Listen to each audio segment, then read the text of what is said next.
En un video anterior analizábamos los juegos de iniciación para los 18XX. Veíamos el 18 Mississippi, el Poseidón, que tiene la ventaja de que no hay que construir hexágonos y es mucho más fácil la parte operativa. Decíamos que en 1889 también era recomendado, al igual que el 18 Chesapeake, e incluso el 1830 era de reglas sencillas, pero de gran profundidad estratégica, pero era un poquito largo la finalización del mismo, más de 6 horas. Si ustedes ya más o menos manejan alguno de estos juegos más básicos, la pregunta es, ¿qué podría ser recomendable para una siguiente etapa, un siguiente nivel de dificultad, particularmente en cuanto a reglas? No tanto en cuanto a profundidad. Ese es otro análisis que habría que hacer, pero en cuanto a reglas, yo diría que hay una serie de juegos que más bien se circunscriben a aquellos de índole más financiero que pueden ser muy útiles como un segundo nivel. Vamos a verlos uno a uno brevemente para que vayan aquilatando dónde podría estar esa dificultad extra en las reglas, en la dinámica del juego, que pudiera ser motivante para alguno de ustedes de poder adquirir. Veamos algunos de los juegos intermedios. Aquí tenemos el 1849 en Sicilia. Es un juego que se ha estimado siempre como poco difícil porque es caro, porque hay pocas empresas, porque las empresas empiezan en forma aleatoria aquí.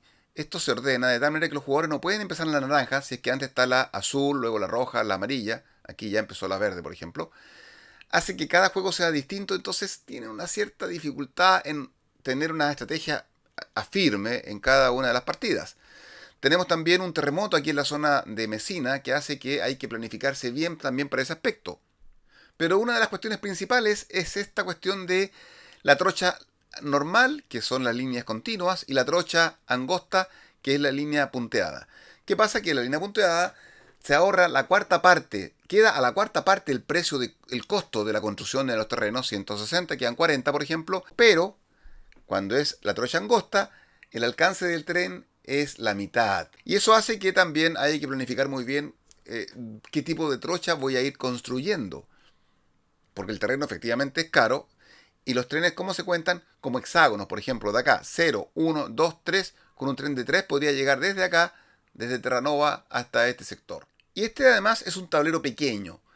Así que obliga a estar muy concentrado. Todos vamos a vernos involucrados en los lugares.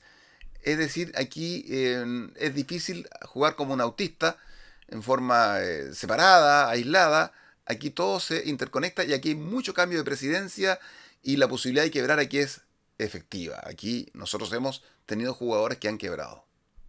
Luego tenemos el 1846 que se menciona como juego de inicio, pero en realidad tiene una serie de reglas distintivas. Aquí, por ejemplo, estamos hablando de un juego de capitalización incremental, es decir, a medida que la empresa va vendiendo las acciones, ese dinero va quedando en la tesorería de la misma. No es de capitalización completa, cuando uno coloca el 50% o 60% de las acciones, le entregan el 10 por del valor par. No, aquí se va, a medida que va avanzando la empresa, va incrementando su capital y se puede también emitir acciones por parte del jugador que está manejando la empresa para tener ese capital anticipadamente, pero tiene algunos efectos en el valor de la empresa. ¿Qué más hay? Zonas rojas que, si se unen de izquierda a derecha, dan ciertos bonos para la empresa. Las cartas especiales, algunas son mini empresas que reparten el 50% para la empresa, 50% para el jugador, juegan antes que las empresas normales, y esas mini empresas efectivamente le dan un toque distinto al juego estándar, como el 1830. Tenemos cartas especiales o compañías privadas que permiten teletransportar una fichita y permiten, por ejemplo, también incrementar el valor en 10 pesos en cada una de las estaciones. Permiten también reservar algunos sitios en el tablero. Son bastante interesantes. Algunas dan unos bonos si las empresas llegan ahí, un ancla, etcétera. Son más interesantes que en 1830, pero le da un cierto grado de complejidad en las reglas para entender bien cómo funcionan cada una de estas cartas especiales. Hay que estar revisando a veces el manual o alguien va a estar preguntando. Entonces aquí una cierta mayor complejidad en este juego, que además tiene otra particularidad, es que permite efectivamente hacer saltos en el ingreso, en el nivel de valor accionario de las empresas, dependiendo si el ingreso se duplica o triplica el valor accionario. Es una forma interesante de estar tal vez jugando a que baje el valor accionario con retenciones del 100% o del 50%, que aquí también se permiten, pero pensando en que luego voy a incrementar rápidamente con saltos dobles o triples. Tenemos 1882, otra vez con un tablero pequeño, donde no todas las empresas empiezan a funcionar, sino que aquí también va a haber la posibilidad de que dos empresas nunca funcionen, porque hay unos fichas, unos discos que son blancos, que son discos neutrales. Aquí, por ejemplo, vemos unos discos neutrales, N, N, N, N, que no tapan la pasada de una empresa. O sea, una empresa puede traspasar como si no existiera ese disco. Y la existencia de esos discos neutrales permite que salga a la luz la empresa naranja, por ejemplo. O hay una carta especial que permite que la empresa, creo que es la azul, pueda surgir. El jugador que compró esa carta especial verá si hace o no andar la empresa azul. Así que de las pocas empresas que hay, creo que son 6, hay 2 que puede que no aparezcan nunca en una partida en particular. Hay costos para cruzar determinados sectores, costos de río, hay una zona que está aquí arriba a la izquierda que se va a destruir en un momento dado. Es decir, hay una serie de elementos que permiten decir que este juego tiene reglas extras que lo pueden complejizar un poco. Acá tenemos el 1848 en Australia, con frontera entre las provincias australianas que hacen que haya trenes más caros para que puedan cruzar con mayor facilidad y sin tanto costo en alcance del tren. Hay objetivos que cumplir, hay uniones de entre ciudades que permiten tener un ingreso extra, por ejemplo. ¿Qué más tenemos? Una empresa aquí a la derecha que va a surgir solo si se conecta con otra ciudad. Hay dos ciudades que se conectan y el jugador que empieza esa empresa puede poner la estación donde quiera, de esos dos lugares. Tenemos también unos trenes especiales que unen la zona norte con alguna estación propia, saltándose otras estaciones. Es decir, una serie de elementos. Pero lo más importante, el Banco de Inglaterra, que le va a dar subsidio a las empresas para que no quiebren, pero va a ir bajando su valor accionario.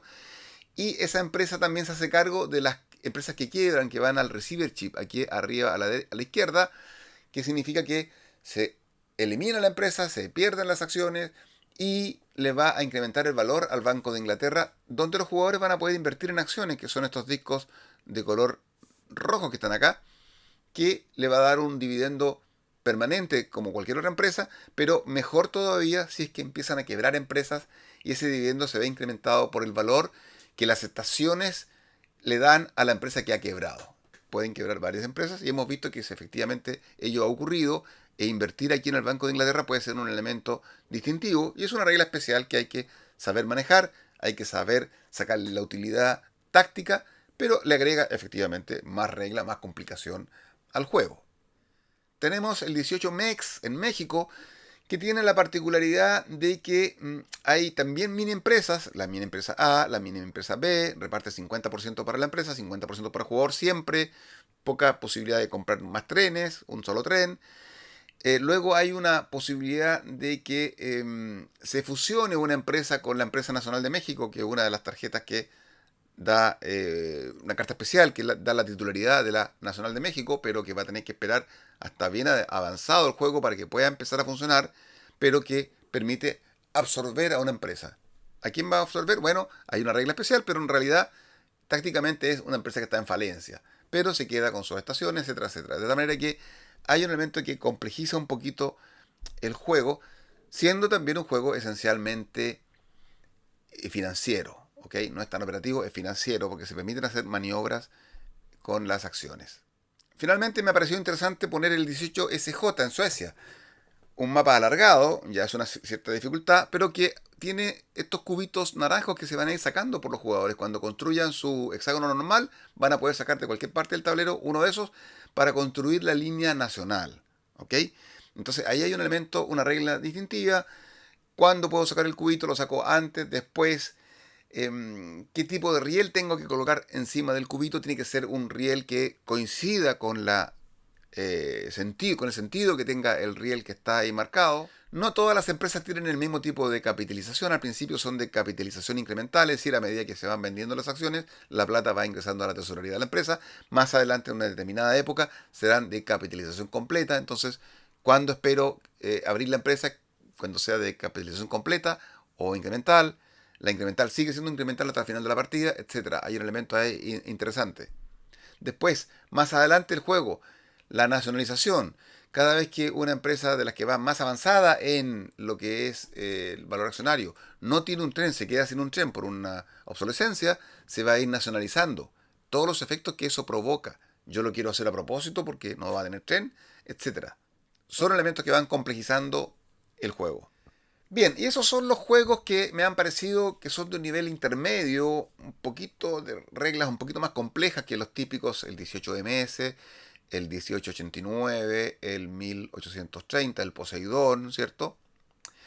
Tal vez menos complicados que el 1860, el 1862, que sería la etapa posterior, insisto, 1860, el 62, el CZ, que son más operacionales, el 18 India, el 1824, por ejemplo, 1822, 22MX, que agregan mucho más reglas, van cambiando mucho más, son más largos los operacionales que estos que he mencionado, que son de regla más sencilla y coinciden con que son los más financieros, donde no es tanto cómo operan los trenes en el mapa, las complejidades de los trenes, de las cartas especiales relacionadas con los trenes, cuánto tipo de empresas hay, empresas distintas, empresas mini, pequeñas, medianas, grandes, sino que aquí, en estos juegos que hemos visto, son más bien cuestiones financieras y algún elemento extra operacional, como lo que hemos visto, que hace que se complejice un poquitito más.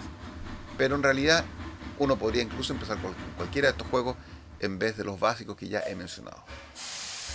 Así que esto es para que tengan una idea de qué es lo que podrían obtener, qué novedades pueden ver en unos juegos un poquito más complicados que los básicos de siempre.